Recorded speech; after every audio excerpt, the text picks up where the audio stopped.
This is Quigg and Cassius for IFL TV. We're in Leeds here ahead of tonight's show at the First Direct Arena. I don't know what he's doing here at the moment. Whose phone's that?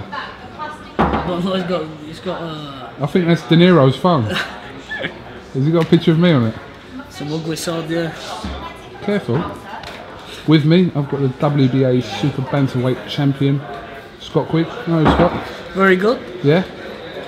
Must be a different buzz coming to a fight hotel when you're not involved and a bit more chilled out. A bit more of a chilled out atmosphere, and more than that, I'm looking forward to watching Steve do the business tonight. So it's another one from the gym, and like I said, I'd rather be fighting, but it's good to come and watch and support the other lads. So much going on in Gallagher's gym at the moment. You take your pick from Callum the other day to Paul. Top performance by Callum. Absolutely. Top performance by Paul. Another one that's going to be put in by one of the Smith brothers tonight, Steve. So the gym's bouncing. Got Liam Smith fighting at the end of July, defending his British title against Navin Suri. So it's all going on in your gym at the minute. And in the Smith family. Absolutely. But then there's you, the little outsider in the gym. There's always me. There's always you. Why'd you call me the outsider? Because you're not a Smith. Well, mind you, Andy Crawler, Scott Cardle. Burton, You specifically named me as the outsider. That's what I've been told. Well, I can't. You train on your own, apparently. True. You spar against air. It's the safest thing to do, isn't it? no better than shadowboxing, is there? Absolutely, absolutely. What have you been doing since the 19th of April? Been in the gym, practicing, ticking over, and trying to improve. Keep improving. You was in the gym 2 days after. I see a picture of you in the gym on the Monday or the Tuesday after your fight. Yeah, helping Steve out prepare for the fight tonight. No. You go in, did a bit of sparring with Steve. Isaac Loy, who helped me out before my last fight, he needed a bit of sparring, so I went in and helped him, give him a few rounds for his fight that was, I think it was last week. So I'm always in and around the gym, and enjoyed a bit of nice food. And now when we've started early camp for what we think's what we're hoping that's gonna come off, what we're in deep talks with. What are you in deep talks with? Well, this is why I'm here today. Is it?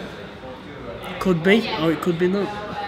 No, but listen, I'm hoping to get the fight with Santa Cruz. Yeah. He's mentioned my name, saying he wants to fight me. He's started training camp the other day. He's back in the gym. I've been back in the gym a week now, and that's the fight I want. I don't think there's a bigger fight in the super bantamweight division than me and Carl Frampton, as in domestically, than me against Santa Cruz. They're the fights I want, and I know we've been in talks with their team now for a couple of weeks, well, a month or so now, and hopefully, fingers crossed, that fight happens. Yeah, I know a little bit about this because I've obviously got a little bit of inside track on this. But what's the situation regarding? He's not going to come over here, is he? Will you have to go over there? Listen, like I said, we're not going to get him. There's no reason for him to come over here. But I'd in a flash go over there and fight him. Yeah. You want them big fights, and you want to go over and fight in America. That's what I believe, 100% believe. I'll go over there and beat him. I'm not going to take a fight that I don't think I can win. I'm going to go over there 109% knowing that I'm going to win, not thinking, knowing that I'm going to win. And it's like you say, it's a fight that I've always wanted, and it's like you say, hopefully it can happen.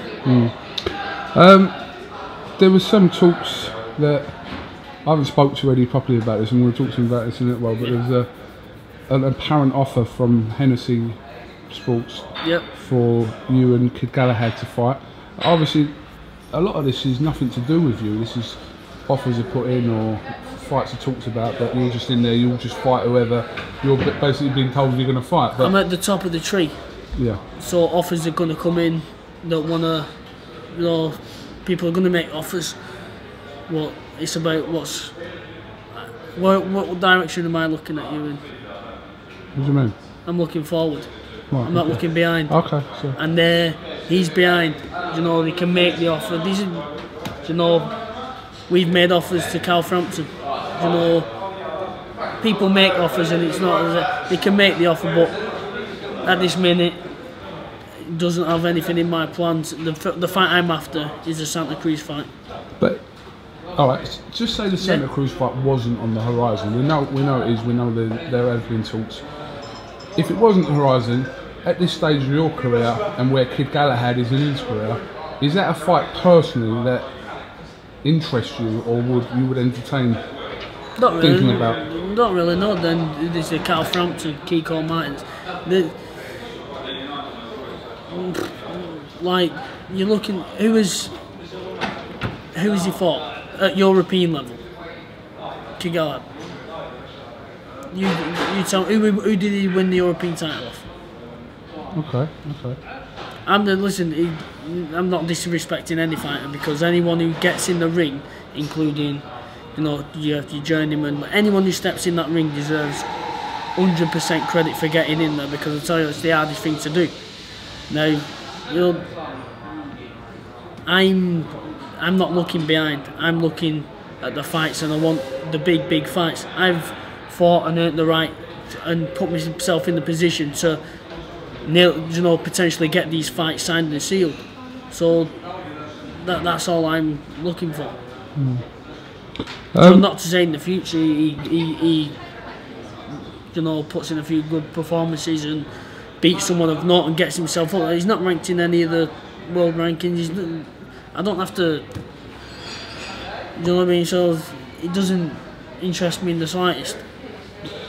There was the last time I spoke to you actually was after your last fight, but our post-fight interview got hijacked by your promoter and his father. So there was also talk of Rigondo somewhere in the mix. Listen, you want to test yourself against the best, and you know, we all know Rigondo is the number one in the division. You know, and one day I want to test myself against him.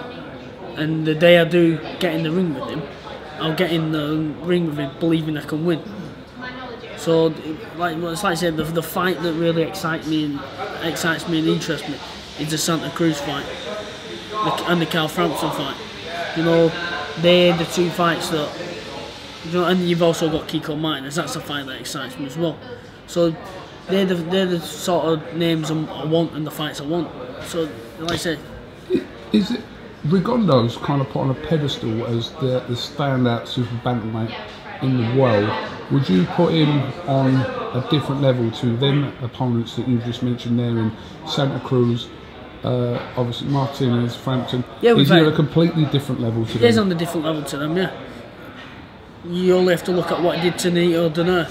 We all know people were talking him, he was the number 3 pound for pound in the world at the time. It was, you know, blitzing everyone, and then Rigondo comes in and makes the fight so easy. You know, just absolutely takes him apart. So that's not, like I said, Nito Donaire is a special fighter. Now Rigondo just went in there and just took him apart easily. Made it look easy. So would it be fair to say that you would like to fight one of those fighters you mentioned first before you went in with Rigondo? Yeah. Makes sense. So, because they're the sort of fights that will get you ready for that. Yeah, absolutely. Froch GROVES next week. Massive fight, domestic fight, world titles on the line, 80,000 people, Wembley Stadium. Are you coming? I am. Yeah? What do you think? Well, you remember the last prediction I gave you?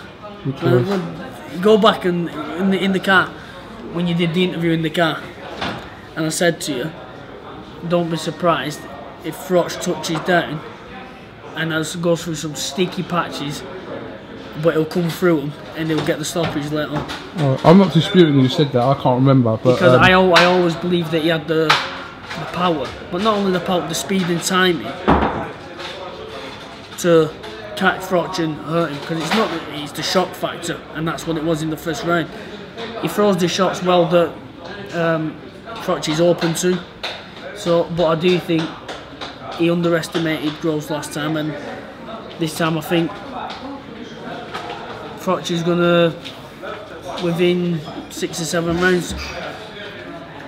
That is your prediction. Yeah, because I think Groves will come out a bit more confident, trade with him that second too long in some of the round, and he'll end up getting tagged. Okay, well, that's just my opinion. Your opinion. It's fair enough. All right. Well, listen, I'm not going to bother you too much longer, Scott.